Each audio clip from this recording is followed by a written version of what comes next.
everyone. We're going to be talking about the aftermath of the last championship fight between Sebastian Fundora and Tim Tszyu. Well, we've all seen what happened during the fight. And, it's quite unfortunate the injury spoiled the whole fight. But then, if you look at the fight from start to finish, you find out that Fundora has changed the system from being a slugger, and he was kicking and moving, and then uppercuts when Tszyu is coming in. So even though the accident happened, the system of change is a method of change, and his response to fight is after the knockout of Mendoza have also changed. You know, somebody could cut him, but if you look at Fundora, he has an advantage over other boxers. His height and his reach is tremendous, and he never used it. He prefers fighting as a slugger, and that has kind of opened up the attack on him, and everybody felt that he could be knocked out easily because he comes and bends and shows his face. But this time around, the coaches got it right, and he moved even though the blood was pouring into Tim Tszyu's eye all through the fight, and Tim Tszyu didn't fight the way he fought. But for his cornermen, I don't know what they did, for them not to stop the fight after the first 4 rounds and then probably call it a technical draw or a no contest fight. I don't know why they did that. Maybe because of the kind of confidence they had that maybe during the fight he's going to knock Fundora out. But however, we were looking at the cornermen, the cut man especially. Why couldn't he stop bleeding on the head? And then why did the association, the doctors, association doctor, not stop this fight, call a stop to it? Because he was bleeding profusely, and the blood was pouring into his eyes, and he had difficulty seeing his way. But that is what it is. It's what it is. There's nothing anyone can do that. It's happened. We're looking at the aftermath. The aftermath now, we see a lot of challenges against Fundora. Fundora is looked as people look at him as the weakest link, if I have to say, in that weight division, light middleweight. But for Aaron friends to come out and challenge him, it looks bizarre to me.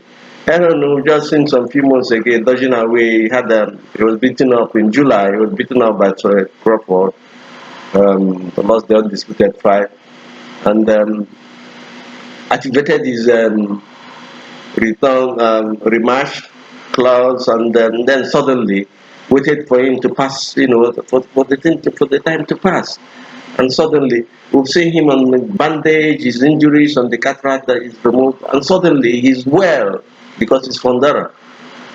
He wants to fight Fundora. After from the news I heard about him, he said he's gonna beat Fundora, let them beat Crawford. Why not beat Crawford first, who you have a rematch clause with?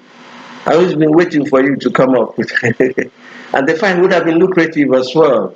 So we look at these things and we spin some salt into them, some holes into them. The Errol Spence is a very funny guy. Telling Crawford that he doesn't do line. So he wants to get the title fight before Crawford, and he had just lost to Crawford. I don't know maybe what boxing is getting to. Things like this never happened before.